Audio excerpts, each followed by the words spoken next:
जिस दिन ये बात आप समझ जाओगे, आपका उत्तम भाग प्रॉपर्टी नहीं, नौकरी नहीं, बाहर की कोई चीज नहीं, परमेश्वर स्वयं आपका उत्तम भाग और प्रतिफल है। और ये प्रतिफल कोई आपसे लेने वाला नहीं है यीशु मसीह के नाम में। और अगर आपके पास परमेश्वर आपका प्रतिफल है, अरे तो आपसे कौन कोई अमीर हो सकता है इस दुनिया में? You are the most blessed person on this earth. जब आप धन्यवादिता में जियोगे, परमेश्वर आपके बैरियों के मन को भी ऐसा मोड़ देगा कि उन्हें नींद नहीं आएगी, उन्हें भलाई करनी पड़ेगी परमेश्वर के लोगों के साथ। उसका वचन कहता है जिसको परमेश्वर ने ब्लेस किया है, जिसको परमेश्वर ने आशीषित किया है, अरे उसे कौन मनुष्य श्राप दे सकता है? आमीन। जब कुछ भी समझ में नहीं आए ना, जब ऐसी परिस्थिति हो जाए, दिमाग आपका बंद हो जाए, हाथ खड़े करना, परमेश्वर को धन्यवाद करने लग जाना। एक ऐसी युक्ति परमेश्वर उस समय में निकालेगा, एक ऐसा रास्ता परमेश्वर उस समय में निकालेगा जो आप सोच के, आपकी सोच के परे है। आपने देखा होगा, दो विश्वासी होंगे, वो साथ में कलीसिया आते हैं, दोनों फास्टिंग प्रेयर में भी होते हैं, दोनों प्रेयर करते हैं, चर्च जाते हैं, सब कुछ करते हैं। But you will see one person is flourishing. आप देखोगे एक व्यक्ति फ्लरिश कर रहा है, उसके जीवन में आपको एक परमेश्वर का जीवन एक फूटता हुआ दिखेगा। और कई विश्वासी आपको ऐसा लगेगा जैसे वो मुरझाए हुए हैं।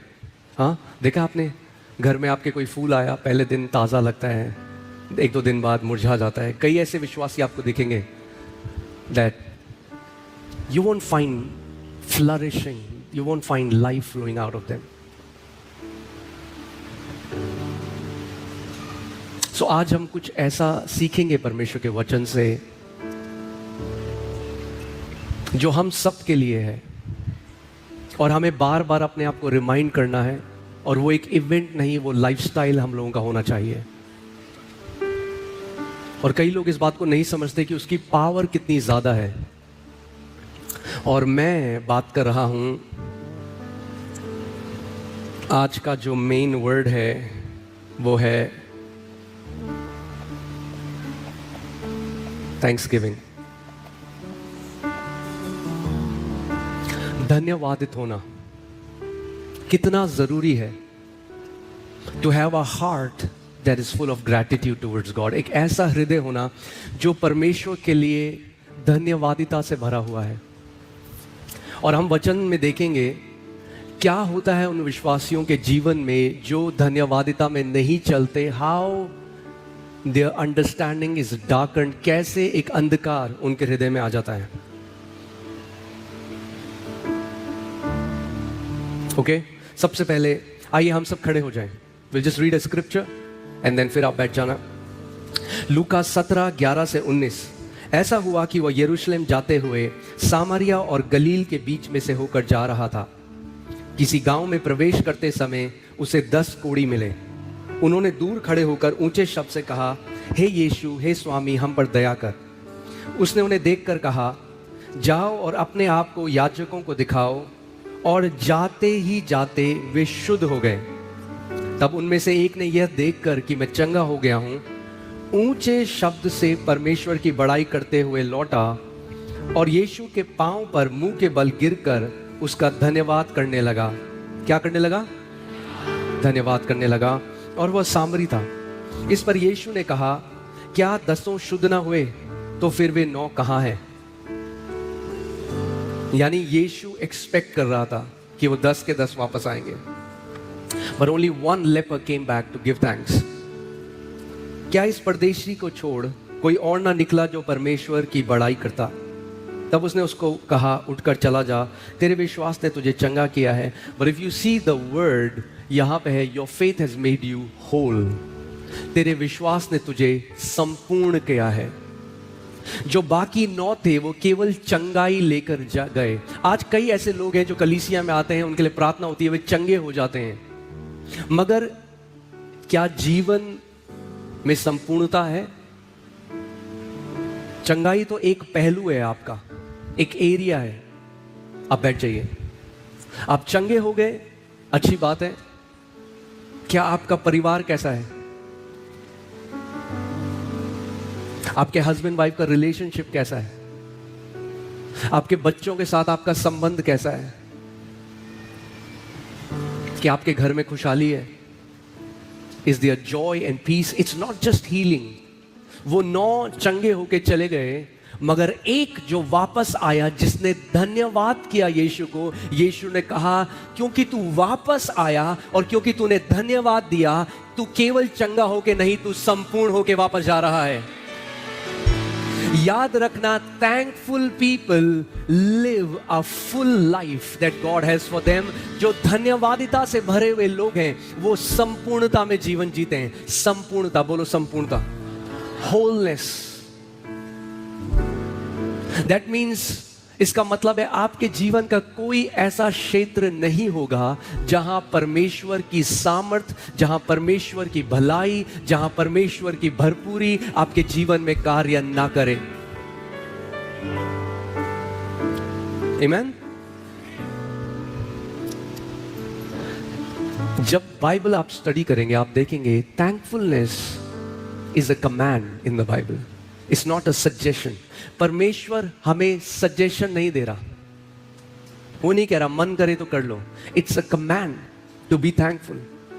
ये आज्ञा है अपने बेटे और बेटियों को परमेश्वर ने दिया, इसलिए नहीं कि उसे हमारा धन्यवादिता चाहिए। गॉड इज गॉड और thankfulness don't make him God. परमेश्वर परमेश्वर है, आप धन्यवाद दो या ना दो, वो परमेश्वर है। आपकी धन्यवादिता परमेश्वर के लिए नहीं है, आपके लिए है। और परमेश्वर इस बात को जानता है कि जो विश्वासी धन्यवादिता में जीते हैं, उनका हृदय हमेशा एक सही जगह में रहता है। अगर आप धन्यवादिता में जीते हो, परमेश्वर का जो बहाव है वो हमेशा आपके जीवन में ऑन रहेगा। जिस दिन आप अनथैंकफुल हो जाते हो, जिस दिन आप कुड़कुड़ाने और बुड़बुड़ाने लग जाते हो और शिकायतें करने लग जाते हो, उस दिन आप अपने आप को परमेश्वर के अनुग्रह से अलग कर देते हो। परमेश्वर नहीं करता, आप करते हो। हम एक ऐसे टाइम में रहते हैं जब we are surrounded by negativity. आप लोगों से मिलो, आपके साथ अगर कोई है, इसीलिए बहुत ध्यान दो कौन लोग आपके सबसे करीबी लोग हैं। Who are the people who are closest to you? अगर आपके सबसे करीबी लोग वो हैं जो कुड़कुड़ाते हैं, बुड़बुड़ाते हैं, हमेशा शिकायतें उनके जीवन में आपको मिलेंगी, हमेशा कुछ ना कुछ शिकायतें करते रहेंगे, अगर वो लोग हैं तो आप भी वैसे ही बन जाओगे। क्योंकि जहां इस दुनिया में बुराई है, वहां इस दुनिया में अच्छाई भी है। अगर आप बुराई की तरफ ध्यान लगाओगे, जो नहीं हुआ, जो अभी होना है, तो आपके अंदर परमेश्वर के लिए कोई धन्यवादिता नहीं रहेगी। इसीलिए दाऊद कहता है, ए मेरे मन, हे मेरे मन, परमेश्वर को धन्य कह। He's training his heart, he's training his body। वो अपने हृदय को ये सिखा रहा है, परमेश्वर को धन्य कह। यानी वो समय है जब उसका हृदय परमेश्वर को धन्य नहीं कहना चाहता। वो उस टाइम कह रहा है, हे मेरे मन, तो यहोवा को धन्य कह और उसके किसी भी उपकार को ना भूलना। क्योंकि हमारी एक आदत है, we have a short memory. हम जल्दी से भूल जाते हैं परमेश्वर ने हमारे लिए क्या किया। परमेश्वर का वचन कहता है, हे मेरे मन, तो उसको धन्य कहे और उसके किसी भी उपकार को ना भूलना।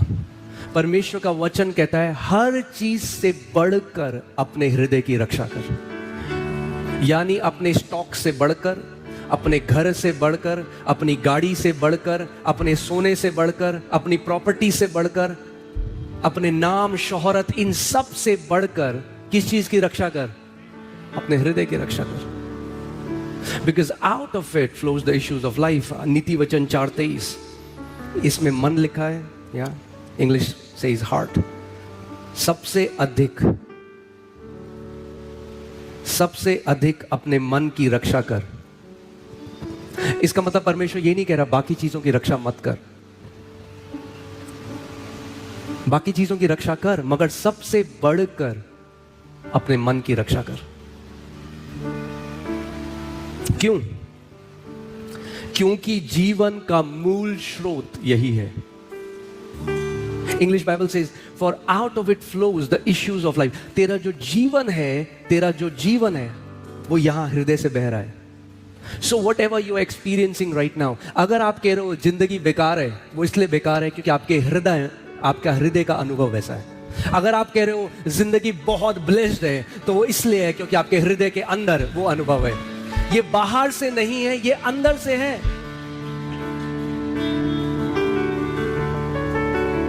That's why मैं कभी जब ट्रैवल करता हूं, मैं कई उन लोगों के साथ बैठता हूं जो बहुत अमीर हैं और बहुत मेस्ड अप हैं, डिप्रेस्ड हैं, दुखी हैं। अगर पैसा और प्रॉपर्टी खुशी दे सकता तो वो सबसे ज्यादा खुश लोग होते, मगर नहीं है, नहीं है।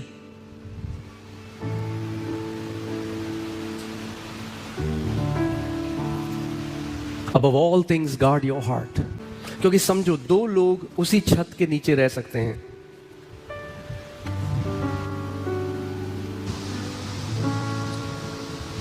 दो लोग उसी छत के नीचे रह सकते हैं, मगर एक का अनुभव बिल्कुल अलग हो सकता है और दूसरे का अनुभव बिल्कुल, एक डिप्रेशन में हो सकता है और एक मतलब उसे मजा आ रहा है, वो कह रहा है क्या ब्लेस जिंदगी है परमेश्वर, और दूसरा व्यक्ति डिप्रेशन में हो सकता है। ऐसा कैसे है कि दो लोग उसी छत के नीचे रह रहे हैं, वही खाना खा रहे हैं, वही चीजें देख रहे हैं अपने आसपास की, और एक आनंद से भरा हुआ है और एक डिप्रेशन में है। क्यों? क्योंकि हृदय दिक्कत है। क्योंकि हृदय के अंदर उठने बैठने वाले जो विचार हैं वो तय करते हैं कि आपका अनुभव इस पृथ्वी पर कैसा होगा।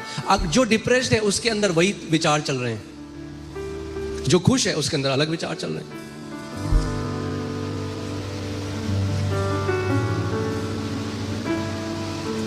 क्यों परमेश्वर का वचन कह रहा है अपने मन की, अपने हृदय की रक्षा कर। रक्षा आप किस चीज की करते हैं? कहां आप रक्षा करते हैं? क्योंकि कोई, आप घर में क्यों आज ताला क्यों लगाते हैं आप? क्योंकि कोई क्या ना कर दे, चोरी ना कर दे। क्यों परमेश्वर कह रहा है मन की रक्षा कर? यानी कोई चोर है जो अंदर घुसना चाहता है और आपके हृदय को कंट्रोल करना चाहता है, मगर प्रभु कह रहा है तू अपने हृदय की रक्षा कर, कि कोई तेरे हृदय के अंदर घुसकर उसको कंट्रोल ना करे। तेरे दिल के अंदर जो उठने बैठने वाले विचार हैं वो किसी और के हाथ में रिमोट कंट्रोल ना हो। हाय हमें बड़ा ऐसा लग रहा है, क्यों लग रहा है? वो तो नहीं पता, बड़ा ऐसा लग रहा है। नो नो नो, आपका बोलो मेरा हृदय मेरी जिम्मेदारी है। जब दाऊद को वैसे विचार आए, when David got depressing thoughts, what did he do? जब दाऊद को डिप्रेसिंग थॉट्स आए, वैसे विचार आए जो बिल्कुल लो फील कराते हैं, तो दाऊद ने क्या किया? उसने कहा I'll bless the Lord। मैं अपना ध्यान अपनी परिस्थिति से हटाकर, मैं अपना ध्यान अपने चारों ओर से हटाकर, मैं परमेश्वर को, यहोवा को धन्य कहने लग जाऊंगा। और मैं क्या करूंगा? मैं उसके उपकारों को स्मरण करने लग जाऊंगा। और ये हम सब के लिए है। Even this morning as God reminded me, जैसे परमेश्वर मेरे मन में मुझे लगा प्रभु मुझे कितना और ये करने की जरूरत है, कितना और हमें धन्यवादिता में जीने की जरूरत है। क्योंकि जब when you start to count your blessing, जब आप जो बरकतें परमेश्वर ने आपको दी हैं, जब आप उसको गिनना शुरू कर दोगे, तब आपको पता लगेगा कि आप कितने ब्लेस्ड। तब आपके दिल से धन्यवाद से भरी हुई जो आराधना निकलेगी वो असली आराधना है। Because that will be born from a heart of gratitude. Amen. पहला Thessalonians, 1 Thessalonians 5:16-18, पहला Thessalonico 5:16 से 18, Rejoice always, pray without ceasing, in everything give thanks, for this is the will of God in Christ Jesus for you. कई लोग बोलते हैं ना, आपको मिलेंगे कई लोग, हमें तो बहुत मिलते हैं, जो कहते हैं परमेश्वर की इच्छा क्या है मेरे लिए? सुना आपने? मैं जानना चाहता हूं प्रभु की इच्छा क्या है। प्रभु की इच्छा क्या है मेरे लिए? चलो मैं आज प्रभु की इच्छा बताता हूं आपके लिए। सदा आनंदित रहो। अपने पड़ोसी को बोलो सदा आनंदित रहो। कब आनंदित रहना है? सदा, यदा यदा ही सदा रहो आनंदित। आमीन। कब रहना आनंदित? सदा। That's the will of God for you. That you will rejoice at all times. Okay, now let me tell you one thing. We don't rejoice by emotion, we rejoice by faith. हम लोग भावनाओं में आकर नहीं आनंदित होते, हम विश्वास से आनंदित होते हैं. भावना बाद में पीछे आ जाती हैं.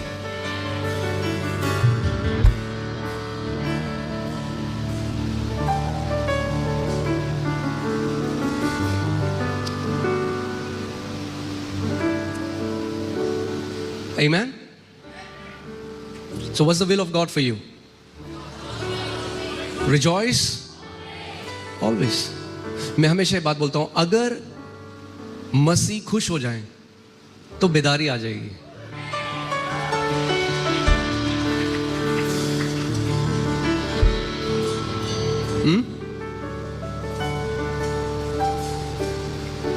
अगर कोई मीटिंग हो रही है, सारे लोग रो रहे हैं, तो लोग कहते हैं वाह क्या प्रभु का आत्मा मूव कर रहा था, सारे रो रहे थे. और लोग हंस रहे हैं सारे, तो बोले अरे ये आत्मिकता थोड़ा है, वहां पे तो सारे हंस रहे हैं. The Bible says rejoice always. That means your heavenly Father, this is His will. ये उसकी इच्छा है कि आप सदा आनंदित रहो. Amen. प्रमोशन हो तो, प्रमोशन ना हो तो, पेट्रोल महंगा हो तो, पेट्रोल सस्ता हो तो, अपना घर हो तो, किराए के घर में हो तो, चाहे कुछ भी परिस्थिति हो, सदा आनंदित रहो. क्योंकि हमारा आनंद इस क्षण भर की परिस्थितियों से नहीं आता. हमारा आनंद अड़िग है उस बलिदान में जो मसीह यीशु ने आपके और मेरे लिए करा है. Amen? Hallelujah. और इसलिए आनंदित रहो क्योंकि तुम्हारा नाम जीवन की पुस्तक में लिखा गया है, जिसकी कोई कीमत नहीं. इलॉन मस्क भी नहीं लिखवा सकता अपना नाम, पैसों से नहीं खरीदा जा सकता.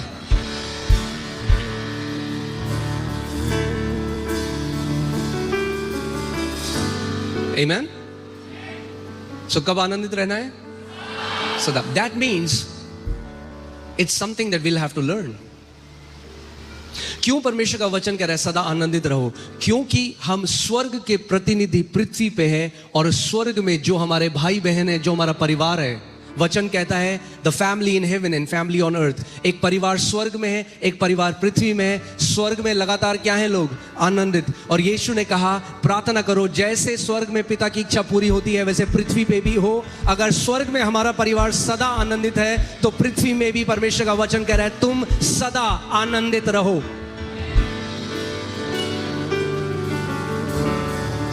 क्या उसने ये कहा सदा आनंदित तब रहना जब अच्छी चीजें हो तुम्हारे साथ? No, that means our rejoicing is not depending on our external circumstances.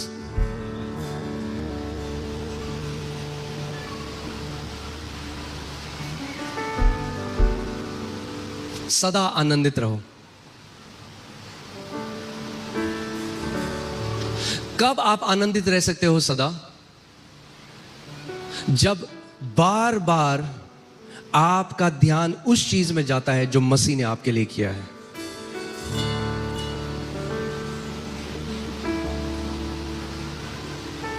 चेले को प्रभु यीशु मसीह ने भेजा, वो दुष्ट आत्माएं निकालने लगे. they were very happy. बहुत खुश हो गए. यीशु के पास वापस आए, बोला यीशु मसीह देख दुष्ट आत्माएं भी हमारी बात मान रही है तेरे नाम पे. यीशु ने कहा वो ठीक है, बट डोंट रिजॉइस. इसलिए आनंदित मत हो कि दुष्ट आत्माएं तुम्हारी बात मानती हैं, बट इसलिए आनंदित हो कि तुम्हारा नाम जीवन की पुस्तक में लिखा गया है. कितने लोगों का नाम या जीवन की पुस्तक में लिखा गया? मुझे हाथ दिखाओ. तो अगर तुम्हारा नाम जीवन की पुस्तक में लिखा गया है तो उसका प्रकटीकरण ये होगा कि आप सदा आनंदित रहोगे.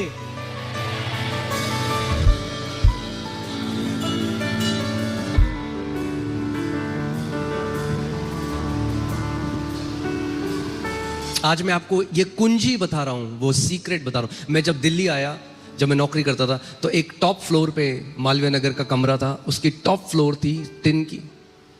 इतनी गर्मी होती थी, एक कूलर था, और दिल्ली की गर्मी आपको पता है, तो रात को जब नींद नहीं आती तो मग्गे में पानी भर के मैं बिस्तर पूरा गीला कर देता था। और उस टाइम में परमेश्वर ने मुझे सिद्धांत सिखाया।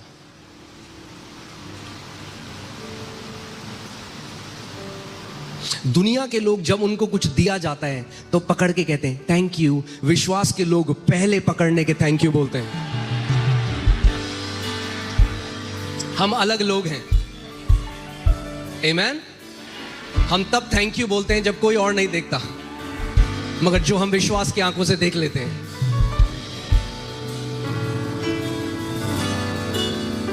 So rejoice always. और उस टाइम पे मैं एक कॉल सेंटर में नौकरी करता था, और एक दिन हमारा जो बॉस है उसने सबको बुलाया। हम ज़्यादा लोग नहीं थे, 14-15 लोग थे, उस सबको बुलाया और बोला, सैलरी नहीं आई थी 2-3 महीने से, और बोला कि कंपनी के पास पैसा नहीं, हम लोग लॉस में चले गए। मकान मालिक कॉल कर रहा है बार बार, रेंट दे वरना तेरे को निकाल देंगे।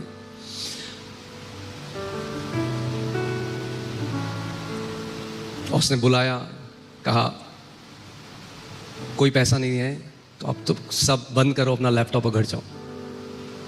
और मैं कैब में बैठा हूं, और सारे जो साथ में मेरे दोस्त हैं, अब मैं खिड़की में बैठ के सोच रहा था मैं कहाँ से किराया दूंगा। और अचानक से परमेश्वर की आवाज़ मुझे आई और बोला, सन, मेरे बेटे, मैं तेरा उत्तम भाग और प्रतिफल हूं। जिस दिन ये बात आप समझ जाओगे, आपका उत्तम भाग प्रॉपर्टी नहीं, नौकरी नहीं, बाहर की कोई चीज नहीं, परमेश्वर स्वयं आपका उत्तम भाग और प्रतिफल है। और ये प्रतिफल कोई आपसे लेने वाला नहीं है, यीशु मसीह के नाम में। और अगर आपके पास परमेश्वर आपका प्रतिफल है, अरे तो आपसे कौन कोई अमीर हो सकता है इस दुनिया में। You are the most blessed person on this earth. और जब परमेश्वर का वो वचन मेरे पास आया, मैं पूरे दिन इस पर मनन करता रहा, प्रभु को बोलता रहा, प्रभु आप मेरे प्रतिफल हो, आप मेरा उत्तम भाग हो, प्रभु आप मेरा प्रतिफल, आप मेरा उत्तम भाग हो। मैं उसको धन्यवाद देता रहा, धन्यवाद देता रहा। अगले दिन मेरे घर पे नॉक हुई। मैंने दरवाजा खोला, मेरा बॉस कह रहा, पूरी रात मैं सो नहीं पाया, केवल तेरी सैलरी देने आया हूं। वो जब आप धन्यवादिता में जियोगे, परमेश्वर आपके बैरियों के मन को भी ऐसा मोड़ देगा कि उन्हें नींद नहीं आएगी, उन्हें भलाई करनी पड़ेगी परमेश्वर के लोगों के साथ। उसका वचन कहता है, जिसको परमेश्वर ने ब्लेस किया है, जिसको परमेश्वर ने आशीषित किया है, अरे उसे कौन मनुष्य श्राप दे सकता है। आमीन, हालेलुया। मगर मैं आपको एक बात बताऊं, अगर मैं भी उन लोगों की तरह मैं भी गालियां देने लग जाता अपने मालिक को, अपने बॉस को, मैं आपको बता रहा हूं ये मेरे साथ नहीं होता। दाऊद कहता है, अपने मुंह पे पहरा लगा दो, ताला लगा दो। Because so many people have aborted their miracles by their wrong. जल्दी से मूड खराब हुआ, कुछ भी अनाप शनाप बक दिया। दाऊद कहता है, प्रभु ताला लगा मेरे मुंह पे। कई लोग हैं, वो तब तक अपने चमत्कार को नहीं देखेंगे जब तक उनका मुंह बंद नहीं होगा, क्योंकि उल्टा इतना बोलते हैं।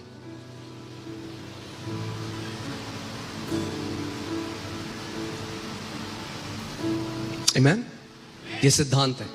आज हम वचन से देखेंगे। मैं आपको बता रहा हूं, इसको प्रैक्टिस करो, अगले 3 महीने मुझे बताओ आपके साथ क्या होगा। मैं आपको आज भी बता रहा हूं, जब कुछ भी समझ में नहीं आए ना, जब ऐसी परिस्थिति हो जाए, दिमाग आपका बंद हो जाए, हाथ खड़े करना, परमेश्वर को धन्यवाद करने लग जाना।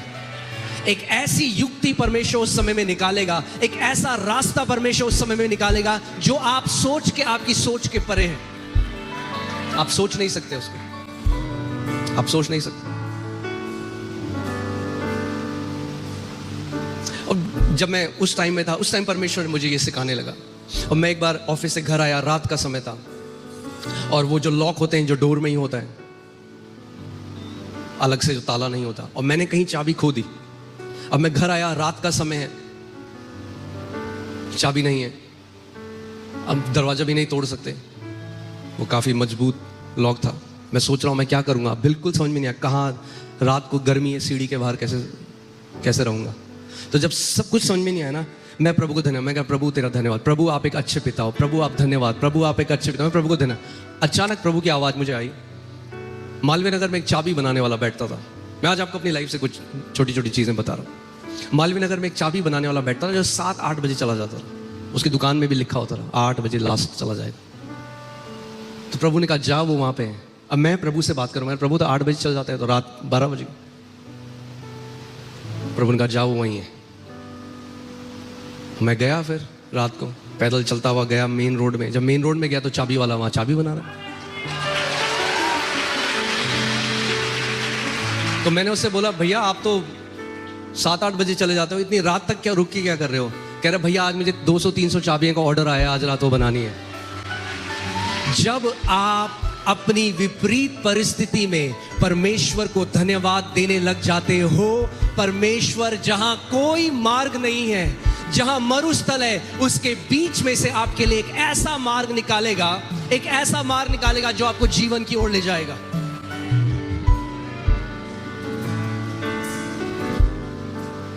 आमीन। आप जानते हैं आप चिंता और धन्यवादिता दोनों एक साथ नहीं कर सकते। Your brain, either you can be grateful or you can be anxious. या तो आप धन्यवादिता हो सकता है आपके जैसा परमेश्वर ने हमें डिजाइन किया है, या तो आप धन्यवादिता में रह सकते हो। आप कहते हैं मैं बहुत धन्यवाद, बहुत, ऐसा नहीं हो सकता। Either you're anxious or you're thankful. But if you're thankful, you'll never be anxious. अगर आप धन्यवादिता में जीते हो तो आप फिर कभी डिप्रेशन में, एंजाइटी में नहीं जियोगे।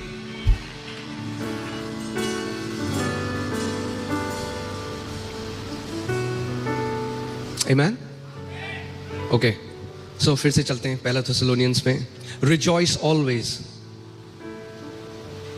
Rejoice always. Pray without ceasing. Okay? Pray without, निरंतर प्रार्थना करते रहो। तीसरा, in everything give thanks. हर बात में परमेश्वर दे। In everything, not for everything, in everything. यानी कोई भी परिस्थिति हो, परमेश्वर चाहता है आप उस परिस्थिति में जब हो तो आप परमेश्वर का धन्यवाद दो। In everything give thanks. In everything, for this is the will of God. What's the will of God for me, Pastor? The will of God for you is that in everything you give thanks to your heavenly Father. परमेश्वर की ये इच्छा आपके लिए कि अपनी हर परिस्थिति में आप परमेश्वर को धन्यवाद दो। Give him thanks. Give him thanks. इस बात को मैं चाहता हूं अब थोड़ा हम स्पिरिचुअल में उसको लेट्स गो, थोड़ा आत्मिक जहां में हम लोग चलते हैं, सो आप इस बात को समझोगे। What happens is our awareness is arrested by so many things that are happening around us. जो हमारी चेतना है, हमारी चेतना को गिरफ्तार किया हुआ है जो आसपास आपकी चीजें चल रही हैं। पेट्रोल महंगा हो गया, लड़ाइयाँ चल रही हैं, ये हो गया, बीजेपी, कॉकरोच जनता पार्टी, ये वो, सो हाँ, इतनी सारी चीजें हैं। And we are bombarded with information. क्या होता है, हम एक ऐसी पीढ़ी हैं, we are bombarded with information from every side. हर जगह से हमारे पास क्या जानकारी फेंकी जा रही है, हर जगह से।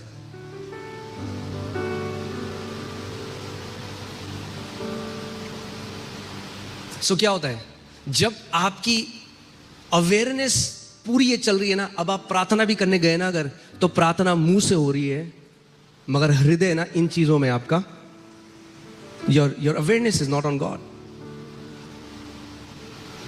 एक व्यक्ति मेरे पास आया एक बारी और कहने लगा कलीसिया में, कह रहा वो जो लड़की है उसने ऐसे कपड़े पहने थे, वो आराधना नहीं कर रही थी, वो लड़का जो है वो आराधना नहीं कर रहा। मैंने, तू भी तो नहीं कर रहा था, क्योंकि अगर असली में कोई आराधना कर रहा है उसके पास इतना टाइम नहीं होगा देखने के लिए कि बाकी कोई क्या कर रहा है। So your awareness. इसीलिए आज मैं आपको एक बहुत प्रैक्टिकल, जो बाइबल हमें सिखाती है, कोई सीक्रेट भी नहीं है, बाइबल हमें ये सिखाती है और मैं आपको ये बताना चाहता हूं कि कैसे अगर आप सच में परमेश्वर, कौन है यहाँ पे जो चाहता है मैं परमेश्वर की उपस्थिति में जब जाऊं ना तो मैं घंटों प्रार्थना कर सकूं। You know why it's difficult? कई लोगों के लिए मुश्किल क्यों है प्रार्थना करना? Because they are praying in flesh, क्योंकि वो शरीर में प्रार्थना कर रहे हैं। आत्मा में प्रार्थना कर, आपको आत्मा में आना जरूरी है, क्योंकि परमेश्वर ऐसे आराधकों को ढूंढ रहा है जो आत्मा में और सच्चाई में उसकी आराधना करें। Those who can, यूहन्ना को जो प्रकाशित वाक्य का सारा प्रकाशन मिला, the revelation that John saw, he said I was in the spirit in Lord's day. मैं आत्मा में था, तब उसने तुरही की आवाज सुनी। सो आत्मा में आना बहुत जरूरी है। बोलो, आत्मा में आना जरूरी है। इसीलिए कई लोग कहते हैं हमने प्रार्थना करी, ये क्या हो रहा है? क्यों किसी की प्रार्थना इतनी पावरफुल है, चीजें होती है, हम प्रार्थना करते हैं कुछ नहीं होता? क्योंकि उन्होंने प्रार्थना को समझा नहीं। There is a method, there is a way you pray. एक तरीका है प्रार्थना का। जब आप उस बात को समझ जाओगे तो आप घंटों प्रार्थना कर सकते हो। आपको लगेगा अरे टाइम कितना कम है। अगर आत्मा में नहीं करोगे तो उल्टा लगेगा, और सब की प्रार्थना कर दी। आप घड़ी देखोगे, आप बोले अब तो 2 घंटे हो ही गए, आप देखोगे 6 मिनट में होंगे। तो सबसे रेडी हो आप? भजन संहिता 100 उसका 4था और 5वां हम देखेंगे। उसके फाटकों से धन्यवाद और उसके आंगनों में स्तुति करते हुए प्रवेश करो। Because God is a spirit, वो एक ऐसे आयाम में रहता है जो आत्मा में है। You enter in. जब आप धन्यवादिता करने लग जाते हो तो आपकी अवेयरनेस कहां चली जाती है? आपकी चेतना कहां चली जाती है? आपके आसपास जो हो रहा है उससे हट के जो परमेश्वर ने आपके लिए किया है। when you start to thank him and then thankfulness will turn into praise, and when you start to praise him you will be in his court before his throne. आप उसके सिंहासन के सामने खड़े हो जाओगे। तो एक बात ध्यान सुनो, अगर धन्यवादिता होना, the Bible says enter his gates with thanksgiving. enter his gates with thanksgiving. उसके फाटकों में धन्यवादिता के साथ प्रवेश करो। यानी धन्यवादिता क्या है? चाबी है। अगर उसके फाटक हैं, if it's a door and God says enter in with thanksgiving, then that means thanksgiving is the access card. हाँ, आप कॉर्पोरेट में जॉब करते हो, आप देखते हो कार्ड लगाया, दरवाजा खुल जाता है। प्रभु तेरा धन्यवाद, बैम, दरवाजा खुल गया, आजा अंदर। मगर आप बाहर खड़े हो, आप कह रहे यीशु मसीह क्या किया तूने हमारे लिए, हम तो इतना दूर आए वहां से छतरपुर। दरवाजा बंद, दरवाजा खुलेगा ही नहीं। दरवाजा खुलने का तरीका क्या है? Thanks giving. उसके फाटकों में धन्यवादिता के साथ क्या करो? प्रवेश करो। यानी इससे पहले कुछ मांगो, इससे पहले कुछ चिपकाओ, कुछ काटो, कुछ फेंको, कुछ खींचो, सबसे पहले धन्यवाद दो परमेश्वर को, क्योंकि वो भला है और उसकी करुणा सदा की है।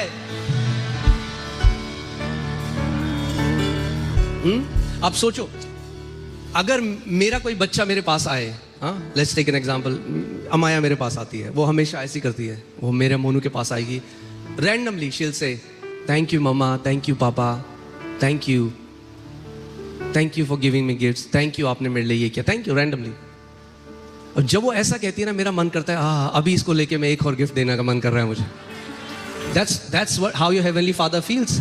जो धन्यवादिता में जीता है वो परमेश्वर के फेवर में जीता है।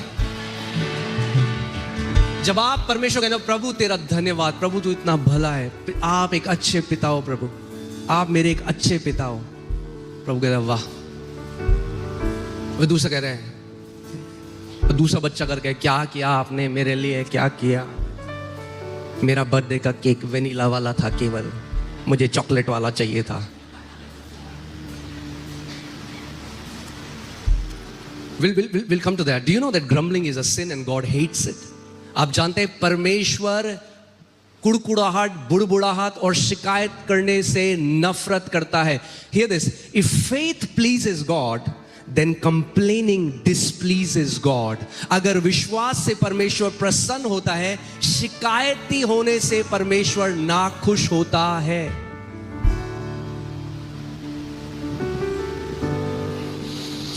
उसके फाटकों में धन्यवाद और उसके आंगनों में स्तुति करते हुए प्रवेश करो। उसका क्या करो? उसका, अब कोई बोलेगा प्रभु ने तो ऐसा कुछ करा नहीं मेरे लिए कि मैं धन्यवाद करूं।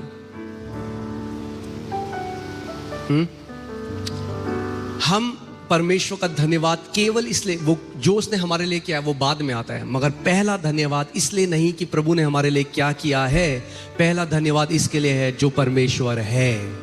He is a good father. यहां पे देखो क्या लिखा है, क्योंकि उसके नाम को धन्य कहो, क्योंकि यहोवा भला है। क्योंकि वो भला है, वो भलाई करता है हमारे साथ।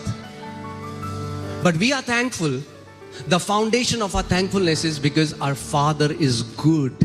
हमारा पिता भला है, इसलिए हम धन्यवादित हैं, क्योंकि यहोवा भला है। बोलो, यहोवा भला है। उसकी करुणा सदा के लिए और उसकी सच्चाई पीढ़ी से पीढ़ी तक बनी रहती है। इसलिए हम उसके फाटकों में धन्यवाद के साथ और उसके आंगनों में स्तुति के साथ प्रवेश करेंगे। हालेलुया।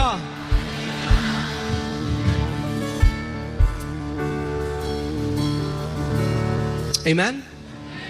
क्योंकि असली स्तुति धन्यवादिता से जन्म लेती है। We enter his door with thanksgiving and then we enter his courts with praise. इब्रानियों 13:15।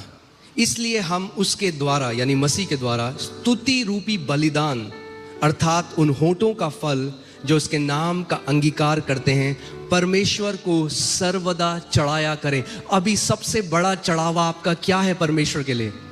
जैसे और जो ये लिखा गया है ये कंपेयर कर रहा है पुराने नियम में, जैसे वो जानवर चढ़ाते थे, बकरा चढ़ाते थे, ये सब चढ़ाते थे, मगर अब नए नियम में हम क्या चढ़ाते हैं? होठों का फल चढ़ाते हैं, स्तुति रूपी बलिदान चढ़ाते हैं। जब आप परमेश्वर की उपस्थिति में जाते हो, you offer the sacrifice of praise. बलिदान क्यों? उस समय में जब आपका मन नहीं कर रहा करने का, अब तब भी कहो, प्रभु मेरी परिस्थितियां चाहे कुछ भी कहें, मैं एक बात जानता हूं, इस बात में मैं अड़िग हूं और मैं कभी हिलूंगा नहीं कि प्रभु तू एक अच्छा पिता है। मेरा अनुभव मुझे कुछ भी कहे, मैं इस सत्य को जानता हूं।